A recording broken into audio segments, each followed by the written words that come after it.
What's up, Alex? It's Guys here. 6 years ago, I started making a conscious effort to implement daily habits that would make me more successful and productive in all areas of my life. I have tried them all. More sleep, less sleep, gratitude, cold showers, dieting, fasting, exercise, you name it, I've done them all. All of this with the goal of becoming more successful and, well, making more money.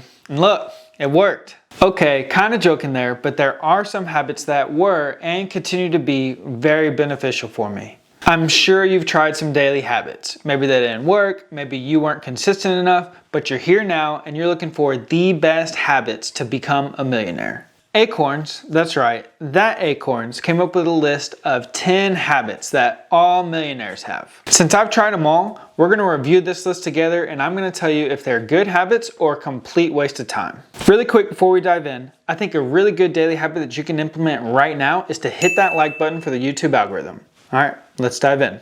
All right, so number one on the list is that millionaires take their time. Acorn says that they found that these millionaires fell into 4 different categories when it came into their approach to their money. Saver investors, big company climbers, virtuosos, and entrepreneurs. For saver investors, it took them an average of 32 years to become millionaires. Company climbers, it took them 22 years, and it took 21 years for virtuosos and 12 years for entrepreneurs. I do agree with the taking time aspect. I think that it's very important that you have a long-term mindset and you don't expect immediate results when you're getting started working for yourself or being an entrepreneur or a virtuoso or a company climber. All these things take time. It takes time to build things. It takes time to do things the right way, to learn from your mistakes. However, it doesn't take as long as they're explaining here, and if you make the right decisions, and especially if you invest in real estate, you can become a millionaire pretty quickly. Way less than 12 years at their minimum. Moving right along to number 2, it's that millionaires love what they do. Most of the millionaires, 86% of my study subjects reported that they enjoyed what they did for a living. About 6 in 10 pursued what they described as a dream or passion for their work. I 100% agree with doing what you love. And it doesn't necessarily have to be the product or service that you love. It could be running businesses that you love. It could be out selling a product or a service. It could be networking. But it's really important that if you're going to dive into this lifestyle and go at everything 100% 24/7, hopefully you enjoy what you're doing. Otherwise, you're probably not going to do it very well. Number 3, it's that millionaires are always learning. Overall, the majority of the millionaires expressed a goal to never stop learning, growing, and improving. Almost 9 out of 10, 88%, show that they read every day to increase their knowledge about their job and their industry. More than 3/4, 85%, reported that they read a minimum of 2 books a month, and 63% reported that they enjoyed listening to audiobooks or podcasts while commuting to work, exercising, or doing housework. I agree completely. You should always be looking to learn. Myself, I consider myself a student. I'm fascinated with learning new things. I love learning new things about business. I love learning new things about cooking. I love learning new things about cameras and recording and business and money and real estate. It's just fun. I thoroughly enjoy learning new things. I know that I don't know everything, and I know that to grow and to continue going further, I must learn more and I must get better. So implementing a daily habit of reading a book, listening to an audiobook, doing something that's abnormal, learning something new every day is going to be very crucial for you to continue moving forward on your path to being a millionaire. Number 4 is that millionaires prioritize their health. Many of these millionaires expressed a love for athletic pursuits. More than half, 63%, reported that they played sports in high school and continued playing competitive sports as adults. Over 3/4, 76%, shared that they exercised at least 30 minutes a day, 4 days a week. Jogging, running, and biking were popular among all study participants. Again, good one to take down, good one to take notes on. Health is very, very important. If you want your mind to be sharp, if you want to be sharp in business, if you want to make more money, your body needs to be sharp as well. Your body is the vessel that is taking you through all these things, and if you don't feel good, you're likely not going to do good. Health is very important to me. I exercise 365 days a year. I always exercise no matter what, even when I don't want to. Waking up, going to the gym is a crucial part of my day early in the morning to set myself up for success for the rest of the day. Before we dive into number 5, make sure you like this video. It'll help with the YouTube algorithm. And as a thank you for doing that, here's a picture of my cute dog, Gia.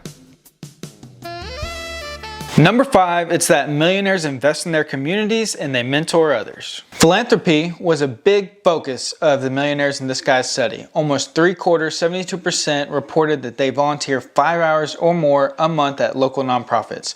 27% of them were on the board of directors of a local community-based charities, helping them run their organizations. Another way the millionaires got involved in their community is through taking part in the electoral process. Fully 83% shared that they voted regularly in federal, state, and local elections. The majority of the self-made millionaires were passionate about mentoring others. One thing I'll tell you about this in my experience is that I have never been harmed or it's never hurt me in any way by giving back. Giving back to others, mentoring others, helping others through situations that you've already been through is very crucial, and it's all about giving back. I think the most important thing that they're talking about in this point here is that these millionaires don't have a mindset of me, me, me, me, me. They have a mindset of, hey, how can I help my community? How can I help the next person? How can I help somebody else and some other organization grow to be successful as well? Number 6, it's that millionaires are frugal. According to Acorn, a big part of building wealth is focusing on frugality and avoiding lifestyle creep. They said that 64% of the millionaires described their homes as modest, and all the millionaires they interviewed own their homes, and 56% own their homes for at least 20 years. Over half, 55%, buy used cars. They say that this frugal mindset also extends their off time. Nearly all, 96%, said that they spent less than $6,000 a year on vacations. I agree here. Frugal is a good thing, but it also can be a bad thing.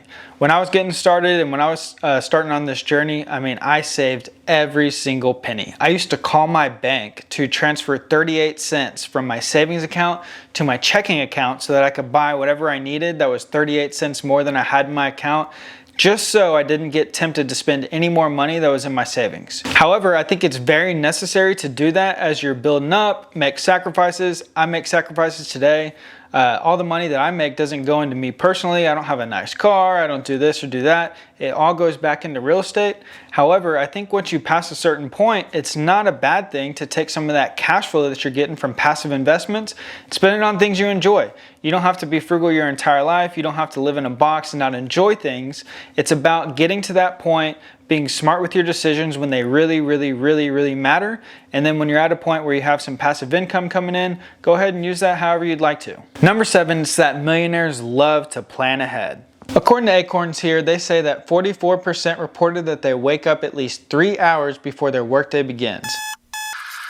And once that workday starts, it's often organized, and more than 3/4 of them shared that they keep a to-do list. Crucial to your success. It doesn't matter what you're doing. If you're trying to start a new diet, if you're trying to get healthy, if you're trying to make $1 million, if you're trying to start a business, become a real estate agent, whatever it is, you have to plan ahead. How are you going to get where you're going if you don't know where you are going? It's good to start from point A to point B. You don't have to know all the steps in between, but it is very, very crucial to know which way you're headed and to plan accordingly. Me personally, I try and plan out everything that we do. With our businesses, we always have to plan in advance. There's always 10 different options of how we're going to get there. We analyze each option and we choose the right one. Sometimes it's not the right one and we have to redirect and go through another route. This article said that these millionaires wake up 3 hours or whatever before the day starts. I wake up around 4:30 or so. Day definitely starts around 8 or 9, but this is actually not necessarily time to plan ahead for me. It's more time for me to have personal time. No distractions, nobody to talk to, no emails I'm answering. It's just me and myself so I can get my mind right for the day ahead. Coming in hot at number 8 is that millionaires build strong teams. According to this study, the millionaires shared that creating a community of positive, goal-oriented people was a big part of their success. Over 8 in 10 shared that they had hired a team of smart, dedicated individuals and that they relied on them to help achieve their visions. Very important. Self-made doesn't mean by yourself. It's very important to have these big teams and these teams of great people, great mindsets that are better at things than you are. Dale Carnegie didn't know anything about steel, but he hired the right people who did. Matt and I, we love building out our teams. We love bringing on strong people who can help build this organization, fit in where they do well. We take care of them. We try and build a family and bring everybody together so that we can grow together. Number 9 is that millionaires are intentional with their money. Nearly half, 49% of the self-made millionaires were saver investors who saved 20% or more of their income from the first day they started working. Most of the millionaires that they talked talked to in this study have more than one source of income. Almost 2/3, 65%, have 3 streams of income, and down to 29%, they have 5 streams. Here's my opinion on the saving part. You're not going to save your way to being a millionaire, especially with inflation going on. Those dollars are just losing value every day you allow them to be in that bank. However, I do agree with investing every single dollar that you possibly can. You need it to multiply. You need it to grow. You need that to start growing exponentially. It can't do anything when it's sitting there in your bank. And to the multiple sources of income, this is crucial. We have multiple sources. We lend money, we buy properties, we wholesale deals, we flip properties, we have multiple businesses. If you don't have multiple streams of income, number one, they can't work with each other and they can't grow together. But if one of them fails, then you may be out of income completely. Coming in at number 10, last but not least, it's that millionaires embrace failure. Almost 2/3, 63% of the millionaires they talked to in this study shared that they took calculated risk as they built their wealth. And 27% said that they had failed at least once in business. But the fact is, they didn't let that deter them. More than 3/4 reported that they're actively working toward one major goal at any given time. Here's my opinion on this. I really don't agree with the word failure. So I don't like the fact that they used it because there is no failing. Going back to learning new things, trying new things, always being a student, always getting better, always improving, you're going to run across things that you don't know. You're going to fail at doing things. You're going to stumble. You're going to do this. You're going to do that. It's okay to do things wrong as long as you learn from them. Get back up, get out there and go do it again. Never, ever, ever let the fear of failure prohibit you from taking that step, because if you do, you will never become a millionaire. So that's the list. Is it everything you need to know to become a millionaire? No, but it's a start, so start today. Actually, I want to know, which one of these daily habits are you going to start implementing today? Comment the answer below. I'm dying to find out. Thank you so much again for watching this video today. Don't forget to hit the subscribe button, and I'll see you in the next one.